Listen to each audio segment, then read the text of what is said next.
E é sobre isso que eu quero falar com você agora, sobre como 432 anos antes de Jesus vir ao mundo, o profeta Malaquias, cujo nome significa aquele a quem Deus enviou, ou ainda de uma maneira mais íntima, significa aquele a quem eu enviei. E Malaquias foi o último dos profetas contabilizados na listagem canônica do que nós chamamos aqui, na nossa mão, de Velho Testamento. E ele profetizou por volta do ano 432, quando o pequeno templo, depois do cativeiro, já tinha sido construído, aquele por Esdras e Neemias, provavelmente depois do segundo retorno de Neemias, voltando da Pérsia, mas ainda sob influência persa, o templo foi erguido com as bênçãos iniciais de Ciro o Grande, e o fato é que havia ainda muita gente que não tinha voltado da Pérsia, e os que haviam voltado estavam pensando só em si mesmos e não pensavam, por exemplo, em terminar o templo. E aí se dá uma força especial no dízimo que estava previsto na Torá, na lei de Moisés, mas que não era algo que fazia parte regular do hábito judaico, até porque eles passaram muito tempo com intercorrências, com dominações de estrangeiros, e agora estavam vindo de um cativeiro de 70 anos, um pouquinho mais, em Babilônia. Aquela região, eles ficaram sob o domínio. Agora, depois dos babilônios, caldeus, medos, persas, e agora sob o domínio persa. E essa entrada, essa intercorrência, essa interrupção, quebrou completamente qualquer que fosse o hábito de ajudar.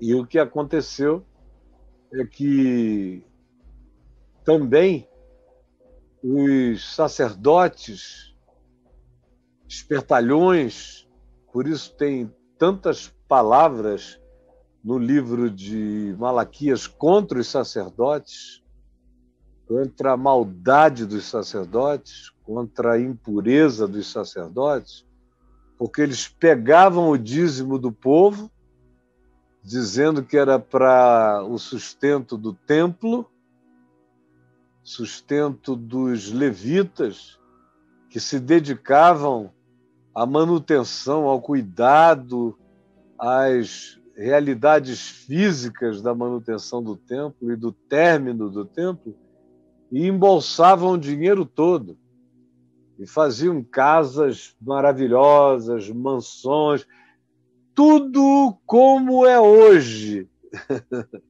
Para você não se enganar, é a mesma coisa. Casas espetaculosas e tudo mais. Agora, a missão de alcançar pessoas, estou falando agora no nosso caso, que o templo era para alcançar pessoas, era para manutenção, era para o cuidado para que os levitas não passassem fome, eles que tinham dedicação exclusiva, e era para o auxílio dos órfãos, das viúvas e dos estrangeiros, dos refugiados estrangeiros ou dos passantes sem chão. Você veja qual era a finalidade do dízimo no Velho Testamento. E veja como ela era infinitamente superior às razões para se dar o dízimo nos nossos dias. Nos nossos dias só se diz que é para Deus, e que se você der para Deus, você vai ganhar dinheiro de volta. É um negócio. E Deus é o banco do teu investimento sem fim. E é uma coisa mesquinha o dízimo de hoje. E que fica todo mesmo na mão dos donos de denominação, de igreja. Tem casas em vários lugares e aviões, às vezes, ou nem tanto, mais regularmente do que a gente imagina. Eles escondem essas coisas. Suas grandes lanchas, seus grandes barcos, suas viagens extraordinárias. O que eles mostram já é extraordinariamente grande, imagina o que eles escondem. O que eles mostram é a ponta do iceberg. Mas naqueles dias o dízimo era para o sustento básico dos levitas, para manutenção de restauração. Caiu um tijolo aqui, caiu outro ali, está faltando isso aqui, ali. Coisa básica. O grande e a maior parte desse recurso ia para o auxílio aos órfãos, às viúvas e aos estrangeiros, conforme determinava a lei de Moisés. E aqui entre nós, os legalistas que ficam apelando para a lei de Moisés e para o dízimo, como se fosse uma instituição do Novo Testamento, dizem que é para Deus, mas Deus é o bolso deles. Quando eles falarem, traga o dinheiro para Deus, saiba, é para o meu bolso. É só você que pensa que tem algum lugar lá atrás daquele púlpito onde o gasofilácio vai ser enviado como uma arca, uma turbina para Deus, e Deus tem um prazer enorme em lobo-guará.